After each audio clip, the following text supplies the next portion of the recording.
આ આકાશાદ વાયુ, આકાશમાંથી વાયુ ઉત્પન્ન થયો, વાયુમાંથી અગ્નિ, અગ્નિમાંથી જળ, જળમાંથી પૃથ્વી અને પૃથ્વીમાંથી અન્ન, પૃથ્વીમાં અન્ન, અન્નમાંથી રેતઃ, એમાંથી પુરુષ શક્તિ, સ્ત્રી શક્તિ આ ઉત્પન્ન થયા અને સૃષ્ટિ આખી બધી વધવા લાગી. ભગવાને એક સંકલ્પ કર્યો, એના લીધે આ બધું બન્યું. સંકલ્પ બળથી ભગવાને બ્રહ્માજીને ઉત્પન્ન કર્યા અને બ્રહ્માજીએ હવે આ જે બનેલું હતું એને ફરી પાછું રિમેક કરવા લાગ્યું. ઘરમાં લોટ આવ્યો, ઘી આવ્યું, સાકર આવ્યું, દૂધ આવ્યું, બધી વસ્તુઓ આવી ગઈ. પણ હવે લોટમાંથી રોટલી બનાવવી કે ભાખરી બનાવવી, શક્કરપારા બનાવવા કે પૂરીઓ બનાવવી, આ બધું નક્કી કોણ કરે? બોલે બ્રહ્માજી.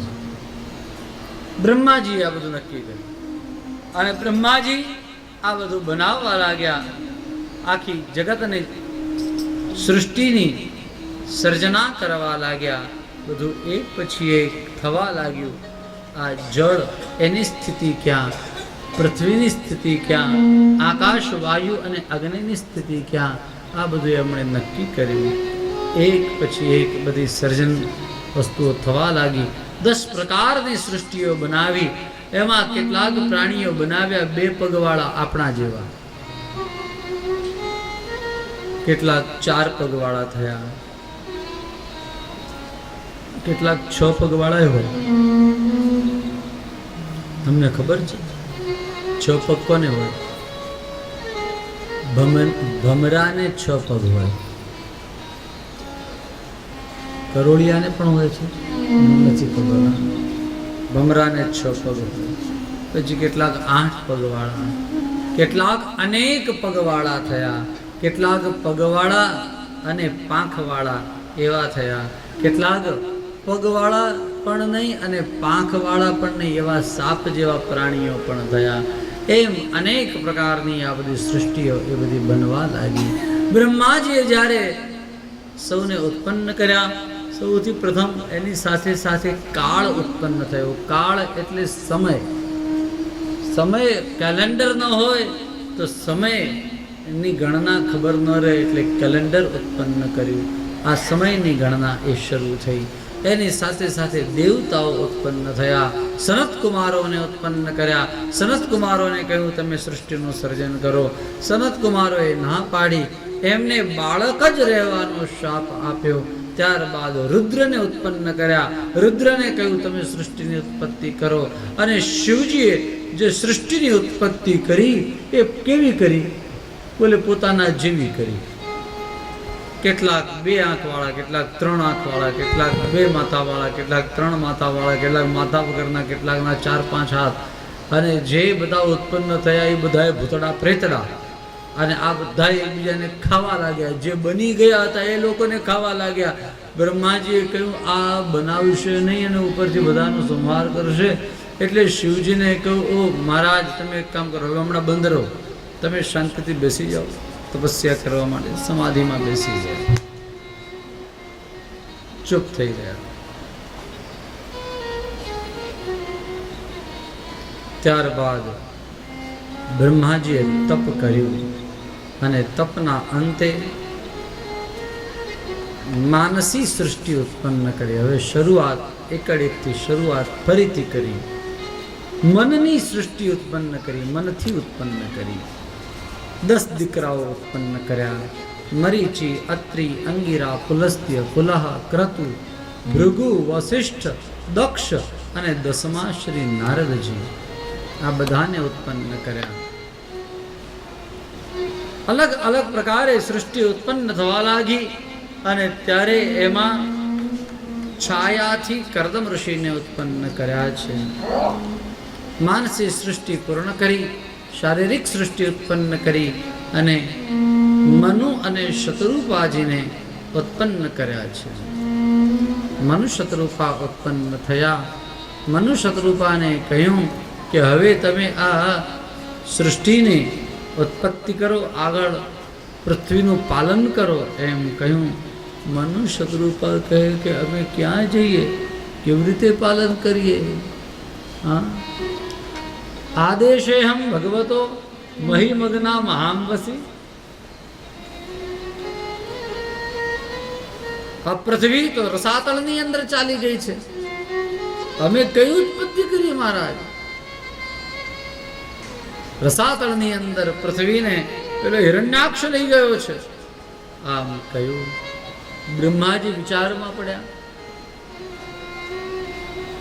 વિચાર કરતા કરતા કરતા કરતા અક્ષી એમ કરીને છીક આવી અને નાકની અંદરથી નાનું એવું એક ભૂંડ એ પ્રગટ થયું. इंग्लिश में એને पिग कहवाय, हिंदी में उसको सुअर कहते हैं.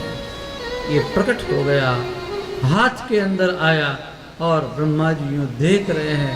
देखते ही देखते गजमात्र प्रवृद्धे हाथीना जेवड़ું विशाल એનું સ્વરૂપ થયું અને सभी देव देवताओं ने ऋषियों ने उनका जय जयकार किया है. बोलिए श्री वराह भगवान की जय. वराह भगवान નો પ્રાદુર્ભાવ થયો. વરાહ ભગવાન ને પ્રાર્થના કરી. વરાહ ભગવાન રસાતળની અંદર ગયા અને જે પૃથ્વીને પેલો હિરણ્યાક્ષ લઈ ગયો હતો, આ હિરણ્યાક્ષ સાથે યુદ્ધ કર્યું. મહાયુદ્ધ થયું. એને એક જે મુષ્ટિનો પ્રહાર કર્યો અને એની સાથે હિરણ્યાક્ષ એના મોઢાની અંદરથી લોહીની ઉલટીઓ થઈ અને હિરણ્યાક્ષ મરાયો.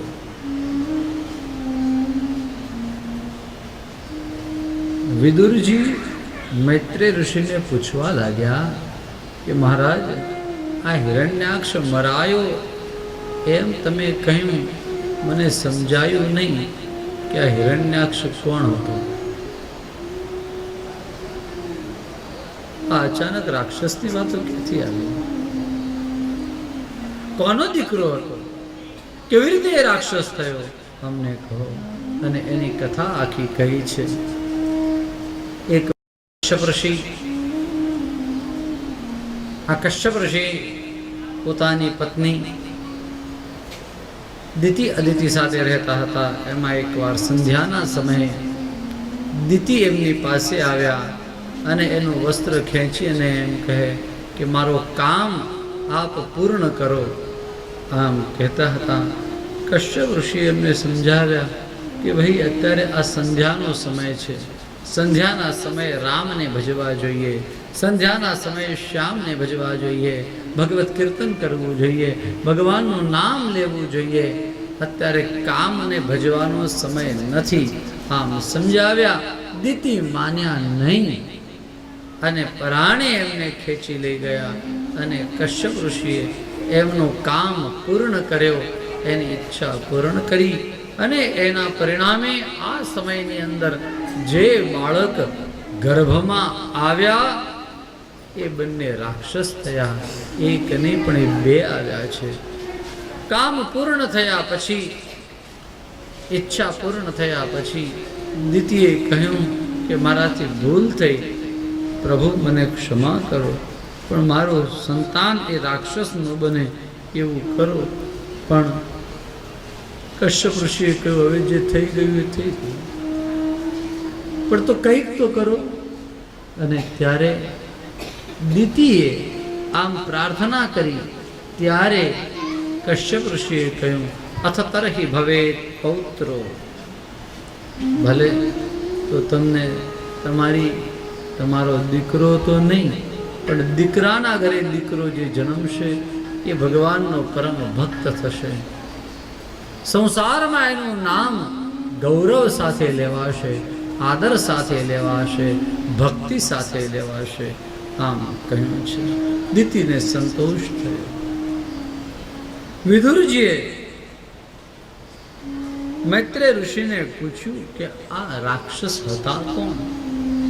એના પૂર્વ જન્મની વાત કરી કે આ રાક્ષસ ભગવાન નારાયણના વૈકુંઠ ધામની અંદર બે દ્વારપાળો હતા, જય અને વિજય. પરમાત્માની કેટલી તો એમણે તપસ્યા કરી હશે, કેવી તો ભક્તિ કરી હશે, જેના પરિણામે આ બંને જણા ભગવાનના દ્વારપાળ બન્યા છે. અને એકવાર આવેલા શ્રી સનત કુમારોને એમણે અટકાવ્યા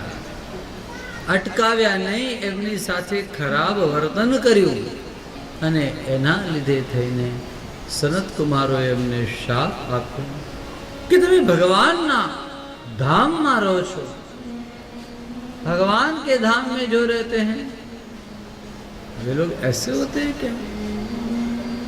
इतना वर्तन मालूम नहीं और शाप दे दिया. क्या बोले? जाओ तुम 3 जन्म के लिए राक्षस बनोगे. आ जय विजय 3 जन्म माटे राक्षस बन्या. प्रथम जन्म हिरण्याक्ष અને હિરણ્યકશિપુનો થયો. બીજો રાવણ કુંભકર્ણ થયા અને ત્રીજો જન્મ એ શિશુપાલ અને દંતવક્ત્રનો થયો. એનો ઉદ્ધાર કરવા માટે ભગવાને 4 જન્મ લીધા. भगवान कहे अपराध मेरे भक्त से हुआ है, जय विजय से हुआ है, तो उनके 3 जन्म. लेकिन गलती मेरी भी है कि हमने उसको अच्छे से क्यों ये सब बातें सिखाई नहीं, तो मैं उसके लिए 3 नहीं मैं 4 जन्म लूँगा. तो भगवान 4 जन्म थया. हिरण्याक्ष ने मारवा माटे भगवान वराह बनीने आव्या. हिरण्यकशिपु माटे भगवान नरसिंह बने. रावण कुंभकर्ण के लिए भगवान राम बने. शिशुपाल दंतवक्त्र के लिए भगवान कृष्ण बने हैं. प्रियजनों, आ हिरण्याक्ष मरायो, पृथ्वी स्थिर थई અને એના ઉપર મનુ મહારાજનું રાજ્ય થયું છે.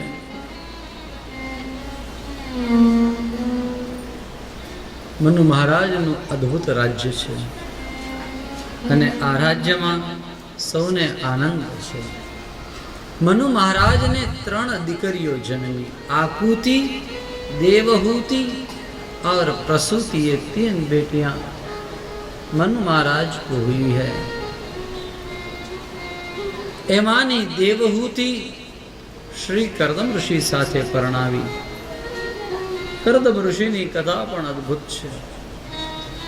सिद्धपुर में सरस्वती नदी ने किनारे तपस्या करता कर्दम ऋषि पर भगवान शुक्ल नारायण प्रसन्न थया અને એની આંખમાંથી 2 ટીપા પડ્યા આંસુના.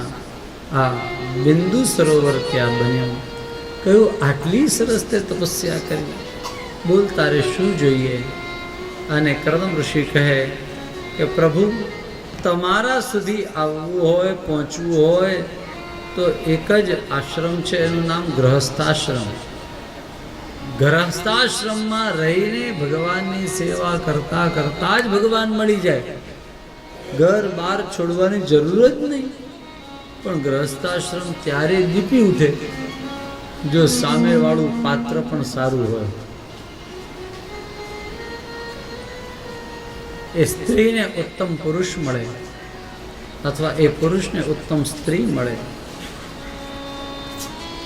बस हम तो वही चाहते हैं, हमें और कुछ नहीं चाहिए कि हमें कोई अच्छा पात्र मिले. आ कर्दम ऋषि ने भगवान की कृपा थी देवहूति माता મળ્યા છે. દેવહૂતિજી સાથે લગ્ન કર્યા, ઘણા વર્ષો તપ કર્યું. છેવટે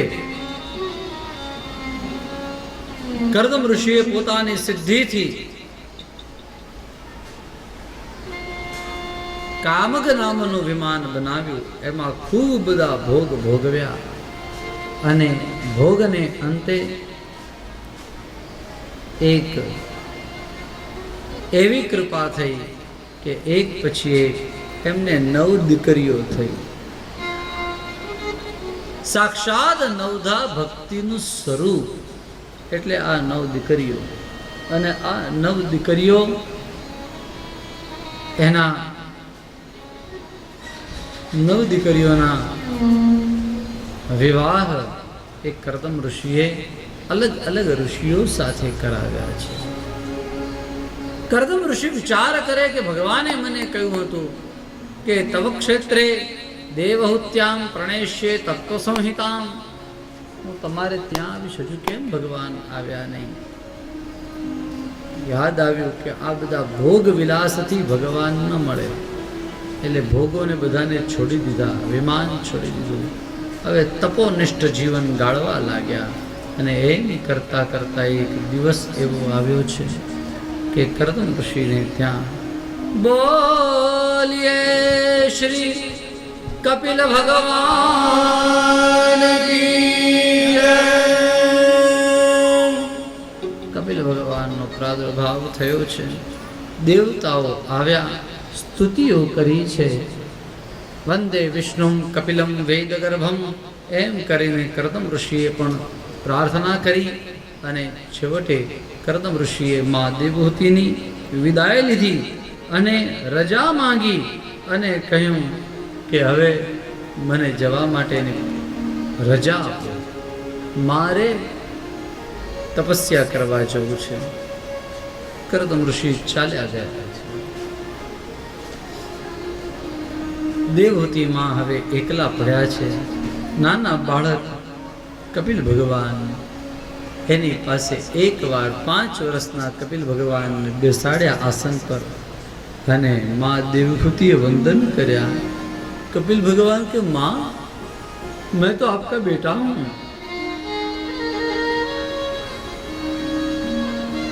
देवहूति मां કહે નહીં, મને ખબર છે કે તમે તો આખા જગતના બાપ છો, મારો દીકરો ક્યાંથી થાવ? हम आपकी शरण में आए हैं.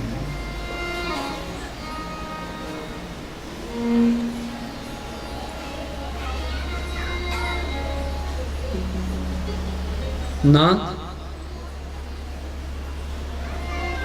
तम त्वागता शरणं शरण्यं संभृत्य संसारतरो कुटारं श्री कृष्ण गोविंद हरे मुरारे हे नाथ नारायण वासुदेवा तम त्वागतं शरणं शरण्यं स्वभृत्य संसारतरो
जिज्ञासया प्रकृते पुरुषस्य नमामि सद्धर्मविदां वरिष्ठं. नाथ आप हमें समझाइए योग अध्यात्मिक पुंसाम मतो निश्रेयसाय में. માએ કેટલાક પ્રશ્ન કર્યા કે આ મન પ્રભુમાં લાગે કેમ, કેવી રીતે લાગે, અમને સમજાવો ને. આ ચિત્ત છે કે પરમાત્મામાં કેવી રીતે લાગે એ અમને સમજાવો. ઘણી બધી વાતો પૂછી છે, અનેક વાતો સમજાવવા માટેનો એમને પ્રાર્થના કરી. અને ત્યારે આ દેવ આ કપિલ ભગવાન હવે શ્રી દેવહૂતિ માતાને એક પછી એક વાત સમજાવી રહ્યા છે.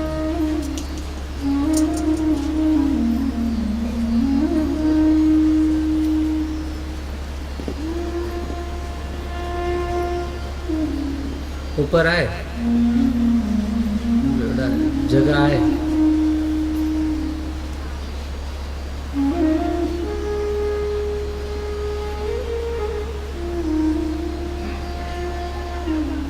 પરમાત્માની લીલાઓને બતાવતા કહ્યું. કપિલ ભગવાન કહે કે મનને એકાગ્ર કરવું, ચિત્ત પ્રભુમાં રાખવું. બોલે તો કેવી રીતે બને? બે વસ્તુઓ છે. એક એનું નામ અભ્યાસ, દેટ ઇઝ પ્રેક્ટિસ. પ્રેક્ટિસ કરતા કરતા કરતા કરતા આ ચિત્ત એ પરમાત્મામાં લાગી જાય. અને બીજી વાત વૈરાગ્ય. ભાઈ આ મને નહીં, આ મને નહીં, આ મને નહીં, એમ કરતા રહો તો ચિત્ત વિરક્ત થઈ જાય, તો પણ મન બીજા બધામાં લાગે નહીં. આવું બને. ગંગા સતી પાનબાઈને ઘણી બધી વાતો એમ સમજાવેલી કે એક વાર જો પછી ભગવાનમાં એ મન અડગ સ્થિર થઈ જાય અને પછી કાંઈ ચિંતા નહીં. હા, આપણે તો ઘરમાં માળા કરતા હોઈએ ને રસોડામાં એકાદ કપ રકાબી કંઈક ફડાક લઈને ફૂટે એટલે તરત જ એમ તે કંઈક નવું કર્યું. જ્યારથી આવી છે કે આવ્યો છે ત્યારથી આ નોકર હોય કે વહુ હોય,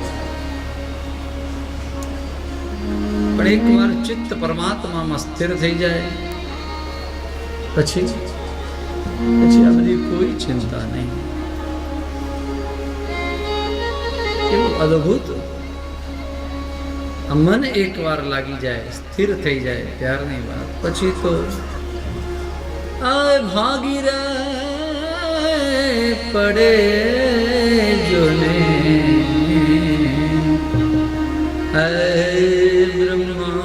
બ્રહ્માંડ રે. હલો મેરુ રે લગે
कुर्सी पर बैसी नहीं जाओ. हाँ ये तो गायक છે. થોડી વાર ગંગા સતી ગાતા એવું લાગે અમને. અચ્છા આવો આવો.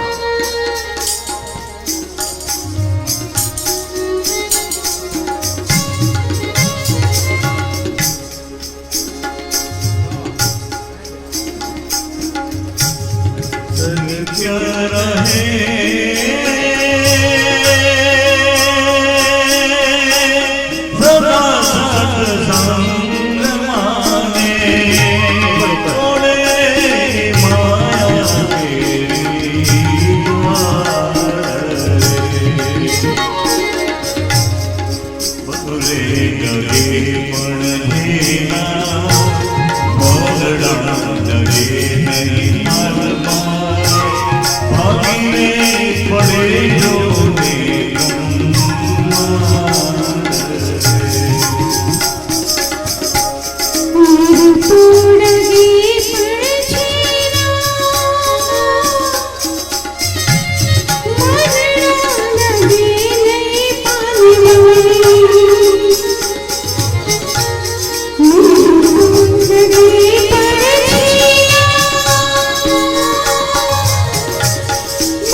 સુખની કે દુઃખની જેને આવે નહીં હેડકી રે,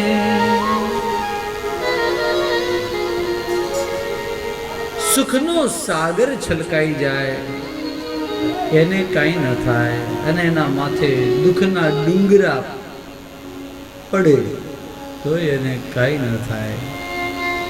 એ દુઃખેષુ અનુદ્વિગ્નમનાઃ અને સુખેષુ વિગતસ્પૃહ,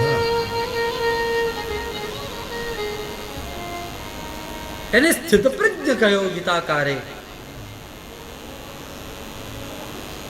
મહારાજ, આ વૃત્તિ જ્યારે સ્થિર થાય આ બધાથી માણસ પર થતો જાય.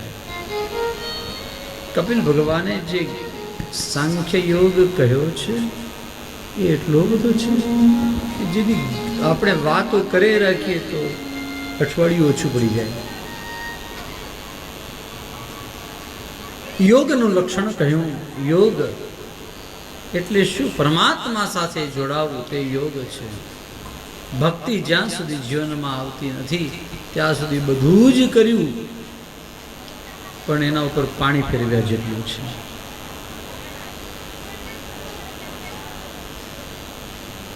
પ્રિયજનો,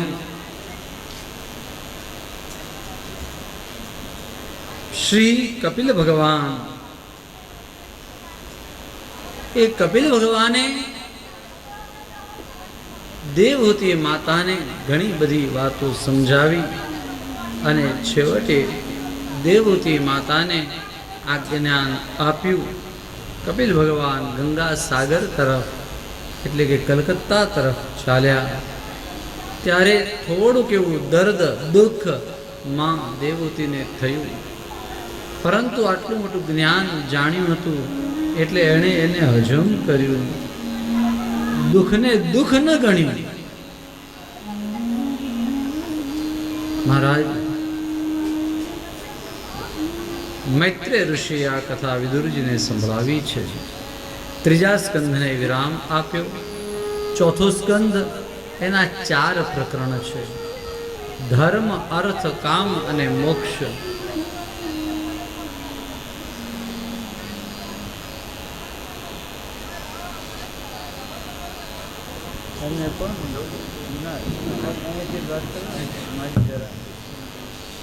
ધીરે ધીરે બાतें करें.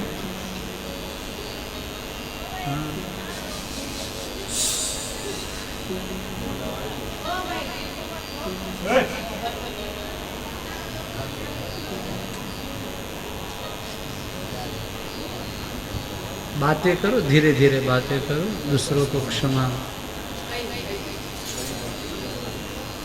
चलो अश्विन भाई થઈ ગઈ। नहीं आप बोलो मत। શ્રી ગોવર્ધનના એટલા માટે વાત કરવા આવ્યા કે તમે થોડુંક સમયથી ક્યારનું કીર્તન કર્યું નથી। ભગવત કીર્તન વગર કથા કેમ મજા આવે? વચમાં થોડુંક કીર્તન હોવું જોઈએ। ચાલુ રાખો ભોપાલી, હાલો ભોપાલી ચાલુ રાખો।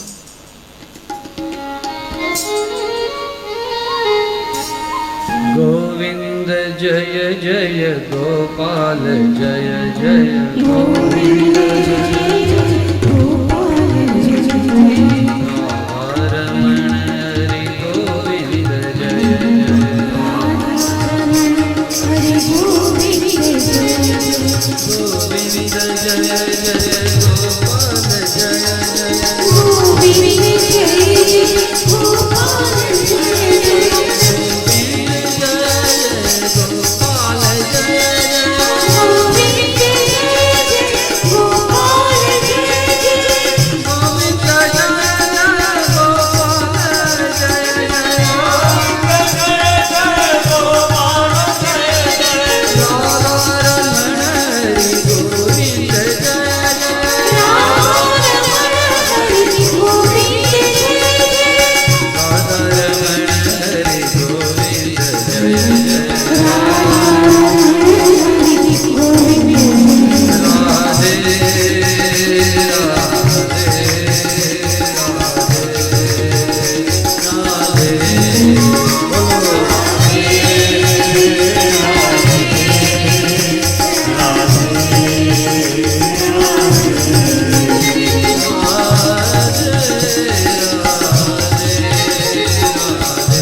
જય જય શ્રી રામ. ચતુર્થ સ્કંદ, એનું નામ વિસર્ગ લીલા. અને આ વિસર્ગ લીલાના 4 પ્રકરણ છે: ધર્મ, અર્થ, કામ અને મોક્ષ. ધર્મ પ્રકરણમાં સતીની કથા કહી.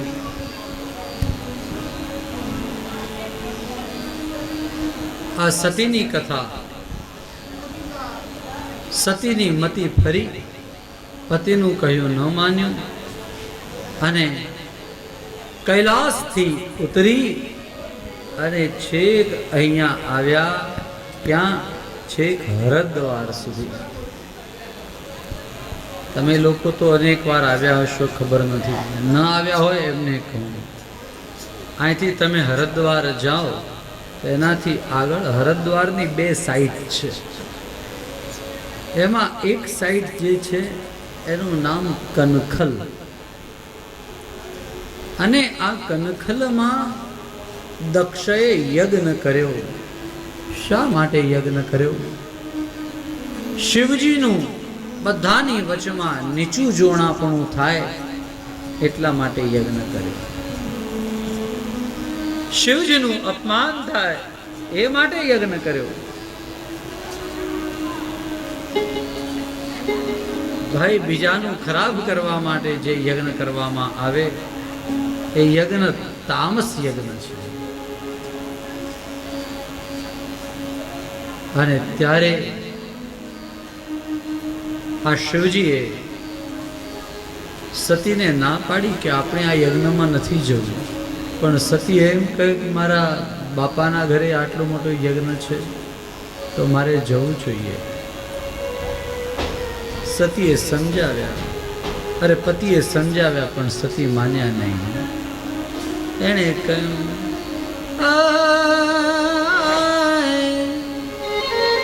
સૌ કોઈ પિયરમાં જાય મહાદેવજી, સૌ કોઈ પિયરમાં જાય મને, હે મારે મૈયર જવાના ઘણા. તો પિયરની વાત આવે, લાઈટ આવી જ જાય ને. બોલો કૃષ્ણ કનૈયા. હે મારે પિયર જવાના ઘણા કોર છે. અરે ભાઈ, ભલભલા લાઈટમાં આવી જાય. ભાઈ ભાઈ, ખાલી એક જ જણ ઘરમાં હોય એ ડિલાઇટ થઈ જાય, એની લાઈટ ઉડી જાય, એના ફ્યુઝ ઉડી જાય. આવું પહેલા હતું, હા, હવે નહીં. હવે તો એનામાં લાઈટ આવી જાય. હાસ થોડા દાડા ગઈ પિયર. એવું થાય છે ઘરમાં. કહું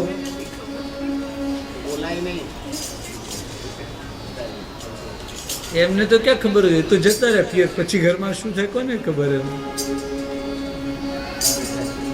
તો શું થયું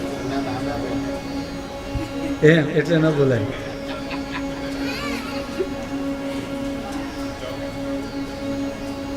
સૌ કોઈ પિયરમાં જાય મહાદેવજી.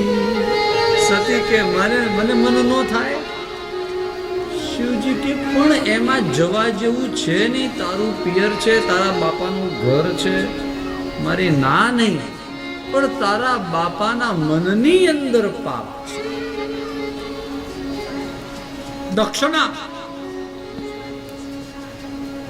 દક્ષના મનની અંદર પાપ છે. એના મનમાં એવું છે કે હું બીજાનું અપમાન કરું, એટલા માટે એણે આ કર્યું છે. સતી માન્યા નહીં. અને આ હિમાલયની કંદરાઓમાં મને એમ લાગે અહીંયા આ રસ્તે જ આવ્યા હશે, નહીં તો હરદ્વાર કેવી રીતે પહોંચ્યા હશે. અને જ્યારે આટલે પહોંચ્યા હશે ઋષિકેશ, ત્યારે તો એમણે પેલા ધુમાડાના ગોટા આમ અંતરિક્ષની અંદર જતો એ યજ્ઞનો ધુમાડો જોયો હશે. એની અંદર સ્વાહા સ્વાહાના ધ્વનિ સંભળાયા હશે. વેદ મંત્ર વગેરે બધા સંભળાતા હશે, ઇલાંદ ગાન થતા હશે, મહારાજ વેદોની ઋચાઓ ભણાતી હશે, અને એવા સમયે આમ નજીકમાં પિયર આવે ને એટલે આમ મનમાં વધારે ને વધારે આમ એવા આમ અંદર શું કહેવાય એને, ગુલાબ ફૂટવા લાગે, ફૂલ ફૂટવા લાગે, ફટાકડા ફૂટવા લાગે, એમ થાય આવી ગયું મારું પિયર, આવ્યું મારું પિયર. આ તો જેનું પિયર દૂર હોય એની વાત છે. હવે તો ગામમાં પિયર ને ગામમાં આ માળાની અંદર પિયર અને સામીના માળામાં સાસરું હતું, એને કઈ પિયર ને સાસરા જેવું રહે નહીં. એમાં કઈ શું પિયર ને શું સાસરું, બધું સરખું જ હોય. એવું જ છે. મને ખબર નથી, હું આકે જરા પૂછાતો જરા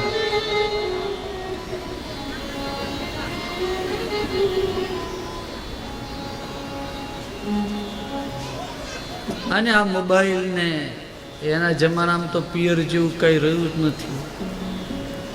હજુ આજ રાત્રે ઊંઘ ન આવી અને સવાર પડે ને તરત મમ્મીને ફોન, મમ્મી આજે મને ઊંઘ નથી આવી. હા જરા મમ્મી કે કેમ, ખબર નહીં એક મચ્છર આવી ગયો. એટલે એક મચ્છર આવ્યો તો ઊંઘ નહોતી આવી, એની વાત મમ્મી સુધી પહોંચી જાય. બોલો કૃષ્ણ કનૈયા. સવારના પહોરમાં હજુ બ્રશ ન કર્યું અને ત્યાં મમ્મીને ફોન પહોંચી જાય. મારી ના નથી, હા કરજો. હા, ઘરમાં એક મોટી સ્ક્રીન લગાડી દેવી ને સ્કાઈપ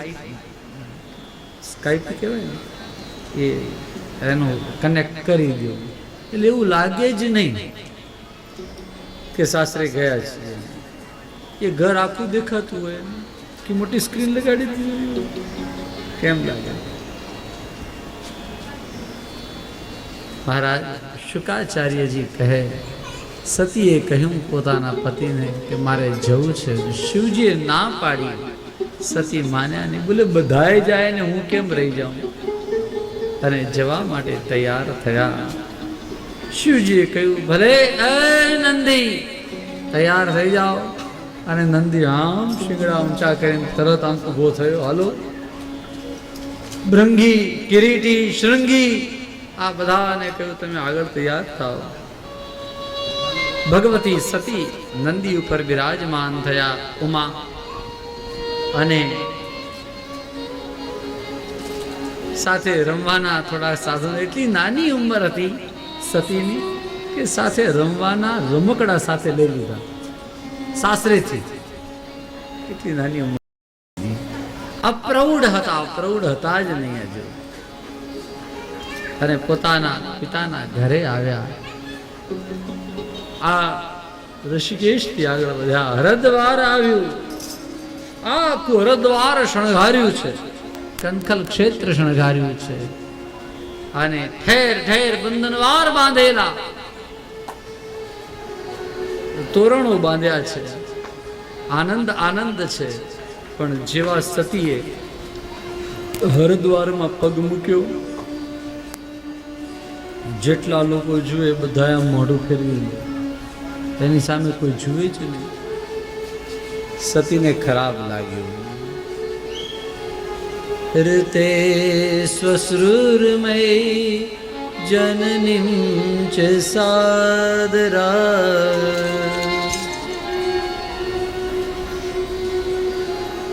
पिता भवन जब गई कुमारी. ચોથો અધ્યાય ત્યાં બરોબર તમારી આંગળી છે ત્યાં શ્લોક છે, આ બાજુ. હા, આ બેને હાથ લગાડ્યો ત્યાં.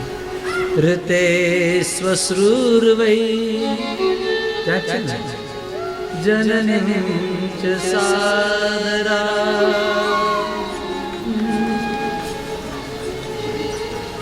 કોઈએ એને બોલાવી નહીં તો કોણે બોલાવી? ऋते स्वसुर, બહેનોએ બોલાવી.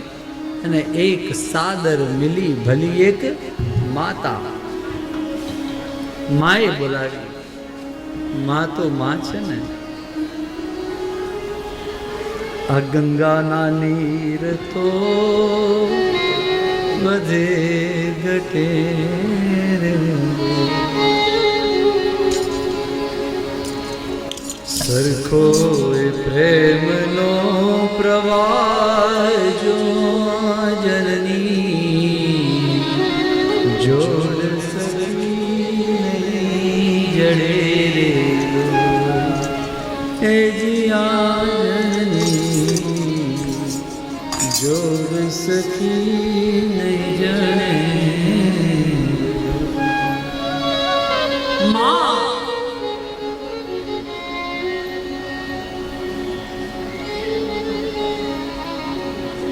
દોડી અને સતીને ભેટી સતીની આંખ ભરાઈ આવી સતીએ કહ્યું માં એક ચિઠ્ઠી ન મોકલાવાય કૈલાસ સુધી એક કાગળ ન લખાય અને માએ કહ્યું બેટા તને તો ખબર છે ને તારા બાપાનો સ્વભાવ કેવો છે મેં એને કેટલી વાર કહ્યું પણ છેવટે તારા બાપા ન માન્યા તે ન જ માન્યા અચ્છા એટલે મારા પિતાએ જાણી જોઈ નથી મોકલ્યો મને એમ થયું કે કદાચ આ કુરિયર વાળો ભૂલી ગયો હશે કદાચ એમ હતું કે પોસ્ટનું ખાતું એવું એટલા માટે કદાચ મારા ત્યાં કાગળ નથી પહોંચ્યો પણ બાપાએ જાણી જોઈને નથી કર્યું ચલો પિતાજીની ઈચ્છા નથી તો મારે અહીંયા નથી આવવું હું અહીંથી પાછી વળી જાઉં પણ આટલે સુધી આવી છું તો લાવ યજ્ઞના દર્શન કરીને જાઉં એમ કરીને યજ્ઞ મંડપમાં સતીએ પ્રવેશ કર્યો અને યજ્ઞ મંડપની અંદર પ્રવેશ કર્યા બાદ ત્યાં જોયું બધા જ દેવતાઓના ભાગ હતા પણ રુદ્રનો ભાગ ત્યાં ન જોયો અને મનમાં દુઃખ થયું કે હરે હરે આ મારા પતિદેવ રુદ્ર શિવજી દક્ષનું આટલું બધું સન્માન કરે માન કરે મને વારંવાર દક્ષ કુમારી એ દાક્ષાયણી આવા સંબોધન સાથે બોલાવે અને આ દક્ષ મારા પતિનું આવું અપમાન કરે અને સતીએ કહ્યું કે હવે હું શું મોઢું લઈને શિવજી પાસે જાઉં અને તરત જ એણે નક્કી કર્યું કે મારે આમ ને આમ નથી જવું અને દક્ષને કહેવા લાગ્યા કે તે શિવજીનું અપમાન કર્યું ખૂબ ખોટું કર્યું દક્ષે કાંઈ જવાબ આપ્યો નહીં અને જ્યારે સતીએ કહ્યું કે શિવનું અપમાન કરવાનો તમારો શું અધિકાર અને ત્યારે દક્ષે ન કહેવાના વચનો કહ્યા દાક્ષાયણી સતી એણે તરત પોતાના પગમાંથી યોગાગ્નિ પ્રગટ કર્યો અને પોતે ભડ ભડ ભડ બળવા લાગ્યા એ જ સમયે દેવતાઓ સિદ્ધો ચારણો યક્ષો કિન્નરો ઋષિઓ મુનિઓ સંતો બધા કહેવા લાગ્યા રૂક જાઓ રૂક જાઓ રૂક જાઓ પરંતુ સતી એણે પોતાનું શરીર એ આ યોગાગ્નિની અંદર બાળીને ભસ્મ કર્યું આ સમાચાર મળ્યા શિવજીને અને શિવજીએ જટા પછાડી એમાંથી વીરભદ્રને પ્રગટ કર્યો અને કહ્યું જાઓ જાઓ દક્ષમ સયગ્નમ જહિમટ ભટાનમ જાઓ દક્ષ યજ્ઞનો વિધ્વંસ કરો અરે વીરભદ્ર બધા એના ગણોને લઈને કેટલાક આંખ વાળા કેટલાક આંખ વગરના આ બધું સૈન્ય આંખ લઈને વીરભદ્ર ચાલ્યો ચલતી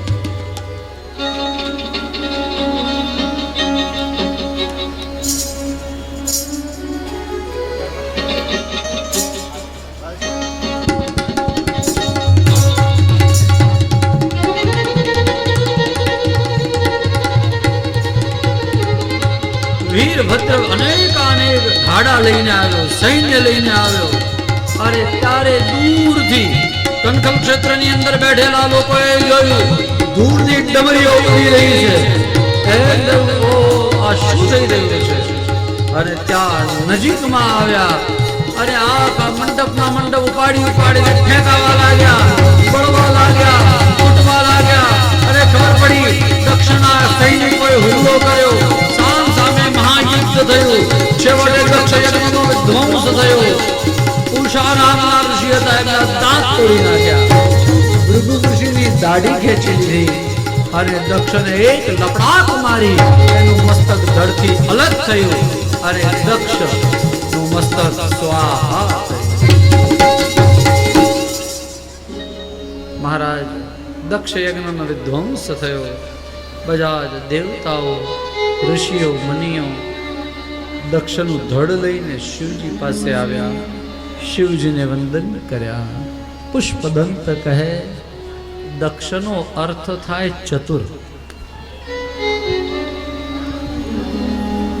આ ચતુર કહેવાય કે મૂર્ખો કહેવાય જેણે શિવજી સાથે બગાડ્યું? ક્રિયા દક્ષો દક્ષ ક્રતુપતિરધીશ સ્તનભૃતા. ક્રિયા દક્ષો પરંતુ અદક્ષ. એ અદક્ષ છે, દક્ષ નહીં, ચતુર નહીં, મૂર્ખ છે જેણે શિવજી સાથે ઋષિણાર્ત્વીર્જ્યાં શરણદ સદસ્યા સુરગણા.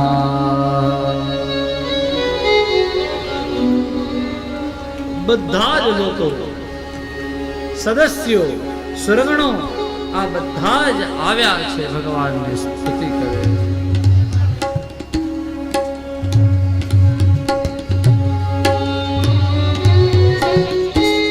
ક્રિયા દક્ષો દક્ષ ક્રતુપતિરધીશાસ્તનુદતા ઋષિણામાર્તિર્જ્યં શરણદ સદસ્યા સુરગણા. ક્રતુભ્રમં શશ્વત્તા ક્રતુપતિરધીશાસ્તનુદતા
દક્ષને લઈને આવ્યા.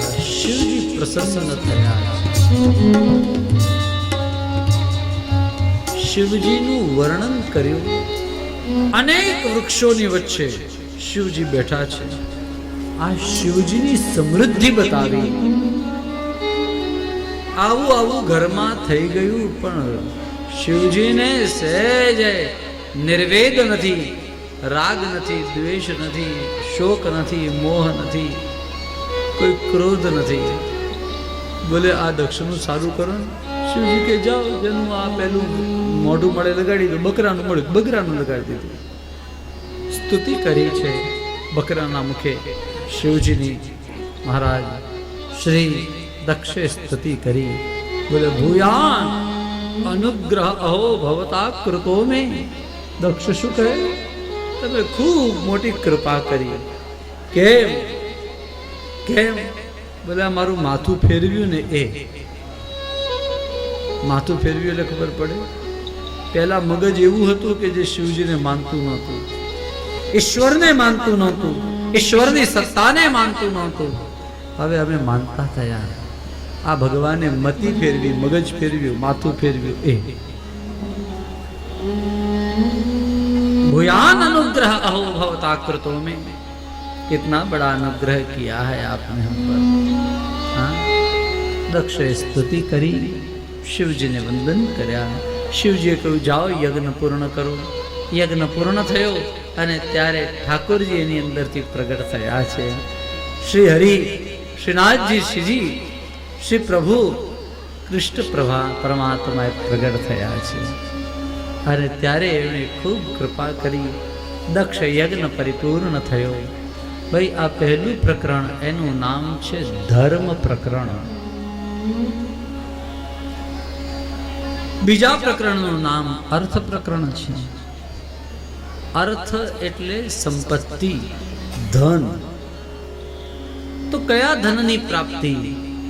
બોલે ભગવાન રૂપી સૌથી મોટી સંપત્તિ જેણે પ્રાપ્ત કરી એનું નામ ધન, એટલે કે અર્થ પ્રકરણ. આ કોણે પ્રાપ્ત કરી?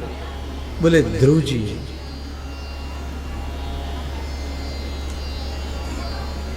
મનુ મહારાજ ની 3 દીકરીઓ, આકુતિ, દેવહૂતિ અને પ્રસૂતિ. તેમાંની આકુતિ રુચિ ઋષિને પરણાવી, દેવહૂતિ કર્દમ ઋષિને પરણાવી અને પ્રસૂતિ હતી એ આ દક્ષને પરણાવી. આ દક્ષને ત્યાં 16મી દીકરી એટલે આ સતી. 13 દીકરીઓ એમણે ધર્મને પરણાવી, 1 દીકરી પિતૃઓને પરણાવી, 1 દીકરી અગ્નિ નારાયણને પરણાવી અને 16મી સૌથી નાની દીકરી એમણે શિવજીને પરણાવી હતી. એ આ પ્રસૂતિની 16 દીકરીઓ. આ ત્રણેયની વાત કરી. 2 દીકરાઓની વાત કરી. 2 દીકરાઓ છે મનુ મહારાજને, પ્રિયવ્રત અને ઉત્તાનપાદ. એમાંના પ્રિયવ્રત રાજા બધું છોડીને ચાલ્યા ગયા એટલે ઉત્તાનપાદ રાજાના હાથમાં રાજ્ય આવ્યું. ઉત્તાનપાદ રાજાની 2 રાણીઓ, એક સુનીતિ અને બીજી છે સુરુચિ. નીતિનો દીકરો ધ્રુવ છે, સુનીતિનો દીકરો ધ્રુવ છે. પણ સુનીતિ ગમતી નથી. કોને ગમે નીતિ? કોને ગમે? બધાને તો રુચિ ગમે. જેમાં ગલગલિયા થાય, એમાં કંઈક ખાવાનું પીવાનું, મોજ મજા મસ્તી વગેરે હોય, એ બધું ગમે. નીતિ પ્રમાણે જીવવાનું કોઈને ગમે જ ભાઈ.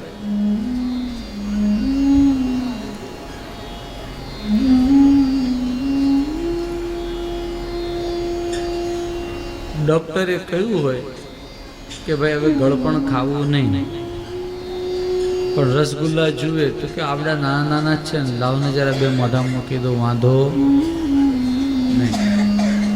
એમ થાય કે આ રુચિ કહેવાય. નીતિ શું કહેવાય? કે નહીં ખવાય. રુચિ એમ કે જરા ખાવા દો ને, એવું લાગે તો આપણે નીચોવીને ખાઈશું, એટલે પેલી ચાસણી નીચોવી અને કે 2 અને કેટલા ખવાઈ જાય? બોલો ગિરિરાજ ધરણ કી. હા, થોડું થોડું ખાઈએ તો વાંધો નહીં, એમ કે થોડું થોડું ખાય તો હાલે. હાલતું હશે? શું હાલે? શુગર હાલે અંદરની. 100 હોય એમાંથી 150 થાય, 150 હોય એમાંથી 200 થાય, 200 હોય એમાંથી 250 થાય, 250 હોય એની 400 થાય. શુગર હલે, બાકી કાંઈ હાલે નહીં. મહારાજ આ નીતિ કોઈને ગમતી નથી, રુચિ ગમે છે. ઉત્તાનપાદ એ જીવ માત્ર છે. આ ઉત્તાનપાદ રાજાને ત્યાં 2 દીકરાઓ છે. સુરુચિનો દીકરો છે, એનું નામ ઉત્તમ. સુનીતિનો દીકરો ધ્રુવ આજે ખોળામાં બેસવા આવ્યો. અરે ત્યારે સુરુચિએ કાઢી મૂક્યો અને કહ્યું, તારા બાપના ખોળે બેસવું હોય તો મારી કુખે જન્મ લે, મારા ગર્ભમાં આવ, મારે ત્યાં જન્મ લે, તો તને બાપના ખોળે બેસવા મળશે. ધ્રુવજી રડતા રડતા ચાલ્યા. એની માં સુનીતિએ કહ્યું કે બેટા, તારા બાપના ખોળે બેસવું એના કરતા જગતના બાપના ખોળે બેસ. જા, એને મનાવ. અને 5 વર્ષના ધ્રુવજી ચાલી નીકળ્યા, જંગલમાં જઈને તપ કર્યું છે. નારદજી મળ્યા, નારદજીએ ભગવાનનું સ્વરૂપ કેવું છે એ સમજાવ્યું અને એને ઓમ નમો ભગવતે વાસુદેવાય મંત્ર આપ્યો. મંત્રને લઈને ધ્રુવજી ચાલ્યા અને તપ કરતા કરતા કરતા કરતા 6ઠા મહિને તો ખૂબ ઉગ્ર તપ કર્યું. એક પગે ઊભા રહી ગયા અને તપ કરવા લાગ્યા. છેવટે ભગવાન એના દર્શને આવ્યા. ભગવાને એને દર્શન દીધા છે. આનંદ આનંદ આનંદ થયો છે.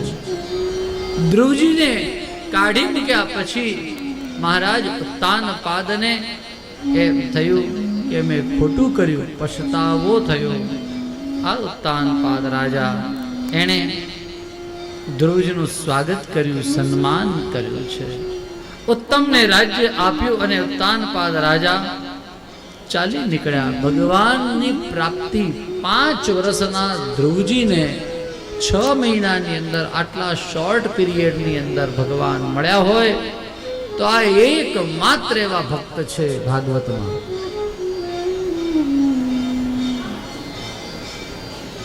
ધ્રુવજીની ઉપર ભગવાને કૃપા કરી છે. આ ધ્રુવજીના વંશની અંદર એક રાજા થયા, એનું નામ પૃથુ રાજા. એણે સૌની કામનાઓને પૂર્ણ કરી માટે એનું નામ કામ પ્રકરણ છે. અને એનાથી આગળ વંશ ચાલ્યો.